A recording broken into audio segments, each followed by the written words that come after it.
মরহুম প্রেসিডেন্ট জিয়াউর রহমান, আল্লাহ তাআলা তাকে শাহাদতের উত্তম মর্যাদা দান করুন। তার হাতে নিঃসন্দেহে বহুদলীয় গণতন্ত্র ফিরে এসেছে, যার সুফল পরবর্তী পর্যায়ে জাতি পেয়েছে এবং আজকের পার্লামেন্টও সেই ধারাবাহিকতারই অংশ।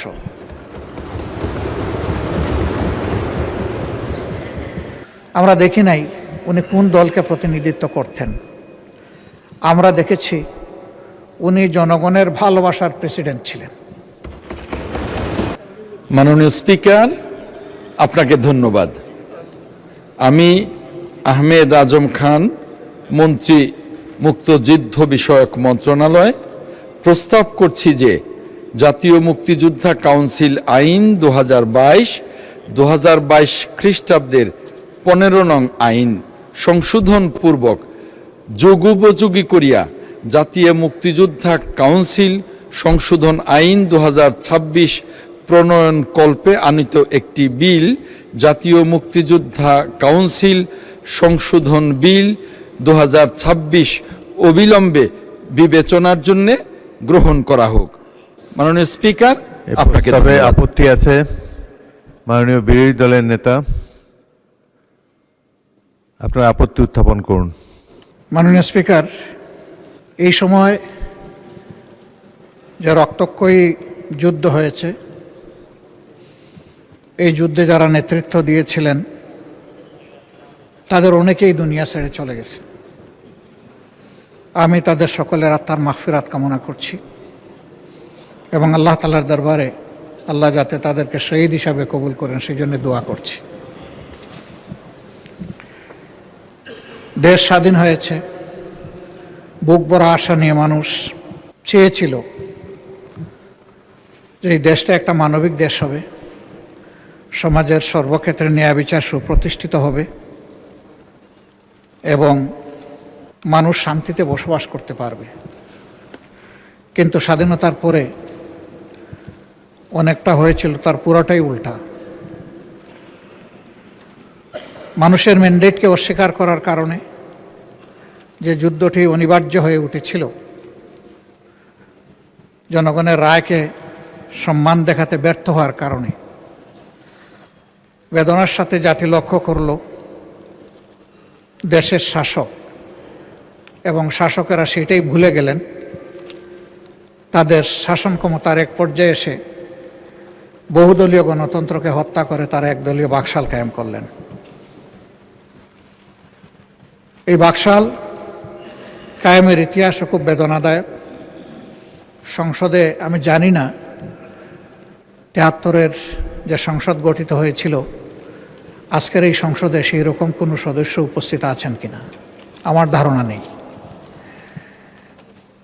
এই সংসদ মাত্র 7 মিনিট আলোচনা করে বহুদলীয় গণতন্ত্রকে হত্যা করেছিল এবং একদলীয় বাকশালের জন্ম দিয়েছিল। এর মধ্য দিয়ে দেশের তখনকার বিদ্যমান সবগুলা রাজনৈতিক দলকে নিষিদ্ধ ঘোষণা করা হয়েছিল। এমনকি আওয়ামী লীগ এতটা বেপরোয়া হয়েছিল যে আওয়ামী লীগ নামে তারা নির্বাচন করে 70 এবং 73 সালে ক্ষমতায় আসলো, তারা স্বয়ং আওয়ামী লীগকেও নিষিদ্ধ ঘোষণা করল।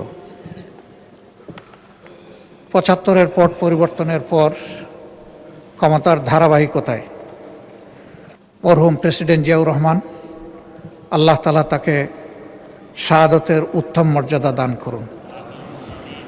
তার হাতে নিঃসন্দেহে বহুদলীয় গণতন্ত্র ফিরে এসেছে, যার সুফল পরবর্তী পর্যায়ে জাতি পেয়েছে এবং আজকের পার্লামেন্টও সেই ধারাবাহিকতারই অংশ।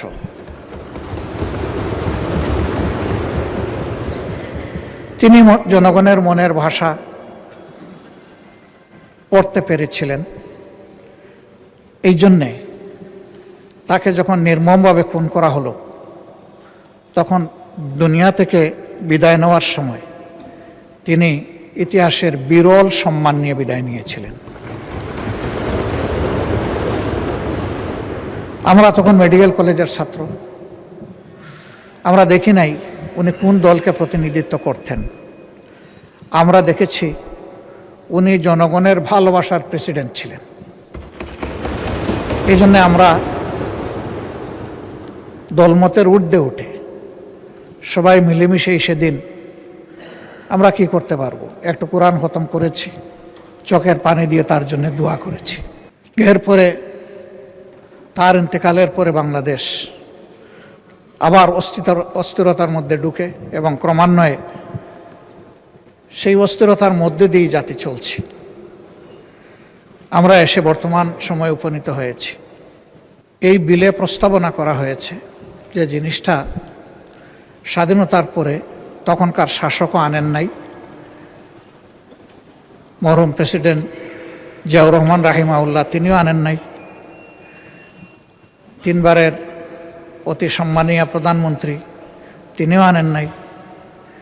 এই জিনিসটা নিয়ে আসলেন সংজ্ঞায় অন্তর্ভুক্ত করে ফ্যাসিস্টের বিকৃত একজন প্রতিভু শেখ হাসিনা, এবং পরবর্তী পর্যায়ে ইন্টারিম গভর্নমেন্ট তার ধারাবাহিকতা রক্ষা করেছে সামান্য পরিবর্তন সহ। কি আছে এখানে? আছে তৎকালীন 3টা সংগঠনের নাম নেওয়া হয়েছে। তৎকালীন মুসলিম লীগ, জামাতে ইসলামী, নিজামে ইসলাম পার্টি। পাক সেনাবাহিনীর সাথে আরও কিছু অ্যান্সিলারি ফোর্সের সাথে 3টা রাজনৈতিক দলের নাম এসেছে এবং বর্তমান উপস্থাপনায় বা প্রস্তাবনায় তৎকালীন এই 3 সংগঠনের কথা বলা হয়েছে। আল্লাহ ভালো জানেন 71 সালের এই চরম সময়ে কার কি ভূমিকা ছিল। আল্লাহ তাআলা তার নিখুঁত পূর্ণাঙ্গ একমাত্র সাক্ষী, বাকি আমরা যারা আছি তারা আংশিক সাক্ষী, কিন্তু আল্লাহ তাআলাই পূর্ণাঙ্গ সাক্ষী। সুস্থ ধারায় জনগণের প্রতি দায় এবং দরদ নিয়ে, দেশের প্রতি ভালোবাসা নিয়ে এই দেশে প্রত্যেকটি রাজনৈতিক সংগঠন তার কার্যক্রম পরিচালনা করুক। 1979 সালে পলিটিক্যাল পার্টিজ রিভাইভাল অ্যাক্টের মধ্য দিয়ে স্বয়ং আওয়ামী লীগও আবার তাদের পুনর্জন্ম হয় বাংলাদেশে,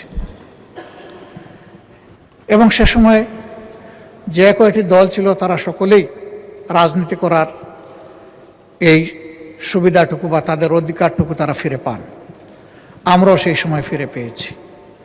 এই জন্য আল্লাহ তাআলার কৃতজ্ঞতা আদায় করার পাশাপাশি যে মহান ব্যক্তি এই উদ্যোগ নিয়েছিলেন তারও কৃতজ্ঞতা আমরা আদায় করছি। আমরা কখনো এটা ভুলে যাইনি, ভুলে যাব না। আমরা সেই দায় দরদ ভালোবাসা নিয়েই 79 সাল থেকে বাংলাদেশে আমাদের রাজনৈতিক সাংগঠনিক কর্মকাণ্ড পরিচালনার চেষ্টা করছি। আগামীর দিনগুলোতেও আর জাতিকে বিভক্ত নয়, বরঞ্চ ঐক্যবদ্ধ করে আমরা যাতে একটি মাথা উঁচু করে দাঁড়ানো সম্মানের জাতি গঠন করতে পারি, সব দলের এটি হোক অঙ্গীকার। আমরা আর এই জাতিতে কোনো বিভক্তি চাচ্ছি না।